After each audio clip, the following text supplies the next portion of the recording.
উন্নত নকশার ঝকঝকে রেল স্টেশন, কিন্তু প্ল্যাটফর্মে নেই কোনো ট্রেন।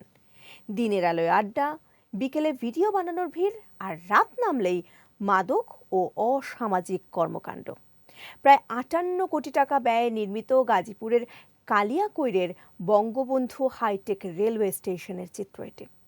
কালিয়াকৈর প্রতিনিধি মোহাম্মদ মনিরুজ্জামানের পাঠানো তথ্য ও চিত্রে বিস্তারিত জানাচ্ছেন মাসুদ রানা।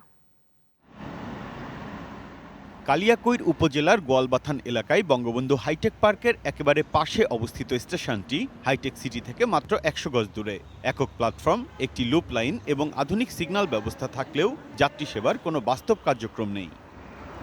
প্রায় 58 কোটি টাকা ব্যয়ে নির্মিত গাজীপুরের কালিয়াকৈরের বঙ্গবন্ধু হাইটেক রেলওয়ে স্টেশন উদ্বোধন হয়েছিল 2018 সালে। আধুনিক অবকাঠামো আর উন্নত যোগাযোগ ব্যবস্থার স্বপ্ন দেখানো স্টেশনটি 6 বছরেও নিয়মিত রেল সেবা দিতে না পেরে কার্যত পরিত্যক্ত স্থাপনায় পরিণত হয়েছে। সরেজমিনে দেখা গেছে, দিনের বেলায় স্কুল কলেজের পোশাক পরা শিক্ষার্থীরা প্ল্যাটফর্ম ও রেল লাইনের উপর ঘোরাফেরা করছে। কেউ ভিডিও বানাচ্ছে, কেউ আড্ডায় মগ্ন। ট্রেন না থাকায় স্টেশনটি অনেকের কাছেই যেন একটি খোলা বিনোদন পার্ক। সন্ধ্যা নামলেই বদলে যায় চিত্র। স্থানীয়দের অভিযোগ, রাতের বেলায় এখানে মাদক সেবন, কেনাবেচা এবং নানা অসামাজিক কর্মকাণ্ড চলে। নেই পর্যাপ্ত আলো, নেই নিরাপত্তা ব্যবস্থা। টিকিট কাটার জন্য যেতে হয় জয়দেবপুরে, আবার আসার সময় নামতে হয় জয়দেবপুরে। তাহলে এত কোটি টাকা খরচ করে স্টেশন তৈরি করে লাভ কি হয়েছে? আমি চন্দ্রাতে থাকি, যদি এখানে যদি আমি ট্রেন পাইতাম কুড়িগ্রামে অনায়াসে যাইতে পারতাম। বন্ধু বান্ধব মিলে আর কি ফ্রেন্ডশিপ মিলে এই হাইটেক রেল স্টেশনে আইছি, তো ভিডিও বানাবো দেখা।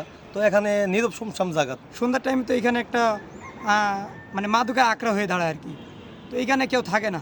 চন্দ্রা থেকে এই স্টেশনের দূরত্ব মাত্র আধা কিলোমিটার।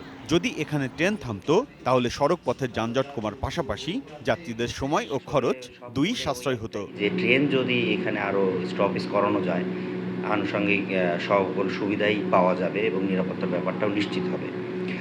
আর যেহেতু এই এলাকাটা একটু নির্জন, সেক্ষেত্রে এখানে কিছু সন্দেহজনক গাড়ি চলাফেরা করে।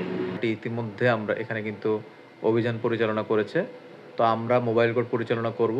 যদি কোনো নেশা বা মাদকের সাথে সম্পর্কিত কাউকে পাই বা কোনো অপ্রীতিকর কোনো কিছু আমরা যদি উদ্ঘাটন করতে পারি, আমাদের সম্মুখে যদি উদ্ঘাটন হয়, তাহলে আমরা অবশ্যই মোবাইল কোর্টের মাধ্যমে ব্যবস্থা গ্রহণ করব। এক সময় যে স্টেশনকে ঘিরে দেখা হয়েছিল উত্তরবঙ্গের সঙ্গে যোগাযোগে নতুন দিগন্তের স্বপ্ন, আজ তা ট্রেনহীন, নিরাপত্তাহীন এক নীরব স্থাপনা। Biprajit Chanda, green TV news desk.